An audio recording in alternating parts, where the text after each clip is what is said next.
এক এক করে প্রবেশ করছেন মেহমানরা। পোশাক আশাকে কিংবা অবস্থানে হতদরিদ্র হলেও এরাই হারুনুর রশিদের প্রতি সপ্তাহের মেহমান, যাদের একবেলা খাইয়ে আত্মিক শান্তি পান তিনি। আমাকে ভালো খাওয়াতে মাছ ভাত মুরগি ডাল যত সবজি আছে আমার ভালো ভালো খিদায় বাবু।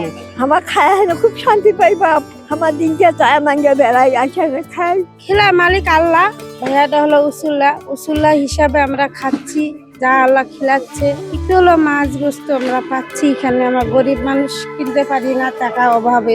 2020 সালে করোনার বিধিনিষেধের সময় ভিক্ষুক ও দিনমজুরদের খাদ্য সংকট চোখে পড়লে স্থানীয় সাংবাদিক হারুনুর রশিদ এই উদ্যোগের সূচনা করেন। শুরুতে ব্যক্তিগত খরচে খাবার বিতরণ করা হলেও পরবর্তীতে স্থানীয়দের সহযোগিতায় এটি একটি নিয়মিত সামাজিক কার্যক্রমে রূপ নেয়। সম্প্রতি এই উদ্যোগটি 225 সপ্তাহ পূরণ করেছে, যা এলাকায় মানবিকতার অনন্য দৃষ্টান্ত হয়ে উঠেছে। আলহামদুলিল্লাহ, আজকে বালিয়াডাঙ্গি মেহমানখানার 225তম সপ্তাহ। শুরুটা হয়েছিল যখন প্রচন্ড করোনা চলছিল গোটা পৃথিবীতে। ঠিক এই সময় একজন অসহায় মানুষ, নিরন্ন মানুষ আমার কাছে গিয়ে আমার ব্যবসা প্রতিষ্ঠানে খাবার চাইলেন। এই খাবার চাওয়ার কারণেই আজকের এই বালিয়াডাঙ্গি মেহমানখানা। স্বেচ্ছায় যারা যেভাবে সহযোগিতা করছে আমরা নিচ্ছি। তো শুরুতেই এটি যদিও আমার একক প্রচেষ্টাই ছিল, এখন এটি সার্বজনীন একটি প্রতিষ্ঠানে পরিণত হয়েছে, অনেকেই সহযোগিতা করছে। সেই করোনাকালীন থেকে শুরু করে 4 বছর অতিক্রম করে এখন পর্যন্ত চলমান আছে। এই ঠাকুরগাঁও জেলার বালিয়াডাঙ্গির স্থানীয় সাংবাদিক হারুনুর রশিদ ভাইয়ের উদ্যোগে এবং সমাজের বিত্তবানদের সহযোগিতায় এখন পর্যন্ত চালু রয়েছে। যখন কোভিড-19 চলছিল তখন থেকে যে উদ্যোগটি এককভাবে শুরু হয়েছিল, এটি এখন অনেকের সাহায্য সহযোগিতায় প্রতি সপ্তাহে দেখা যায় যে প্রায় 200-250 জন মানুষ এখানে এসে আসলে নিরন্ন মানুষ যারা ভালো খাবার পায় না তারা এসে খাবার পাচ্ছে।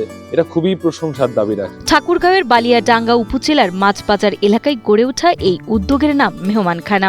4.5 বছরেরও বেশি সময় ধরে এখানে প্রতি সপ্তাহে নিয়মিতভাবে দরিদ্র মানুষের জন্য খাবারের আয়োজন করা হচ্ছে। বর্তমানে প্রতি সপ্তাহে গড়ে 150 থেকে 200 জন মানুষ এখানে খাবার গ্রহণ করেন। শুরুতেই এটির নামকরণ করা হয়েছিল হতভাগা সেন্টার, পরবর্তীতে বালিয়াডাঙ্গি মেহমানখানা নামকরণ করা হয়। আলহামদুলিল্লাহ, আমরা এই বালিয়াডাঙ্গি মেহমানখানায় দুটি কাজ আমরা করি না। একটি হচ্ছে নির্দিষ্ট করে কাউকে দাওয়াত দেওয়া হয় না, আরেকটি হচ্ছে নির্দিষ্ট করে কারো কাছে কিছু চাওয়া হয় না। বৃহস্পতিবার রাতে বাজার করি, শুক্রবারে রান্না বান্না করি, মোটামুটি ধরে 200 উপরে লোক খাই। এই যে মেহমানখানা, এটা প্রতি শুক্রবারে যে গরিবদের জন্য, অসহায় ছিন্নমূল মানুষদের জন্য একবেলা ভালো খাবারের ব্যবস্থা, এটা সত্যিই প্রশংসনীয়। মেহমানখানা আমরা শুরু থেকেই ভাত খাই, যা খাই আল্লাহর কাছে অনেক অনেক শুকরিয়া। যখন থেকে শুরু হয়েছে তখন থেকে আমরা আল্লাহ পাক আমাদেরকে খাওয়ার তৌফিক দিয়েছে। আল্লাহর কাছে দোয়া করি আমার রশিদ বেটাকে ভালো রাখুক।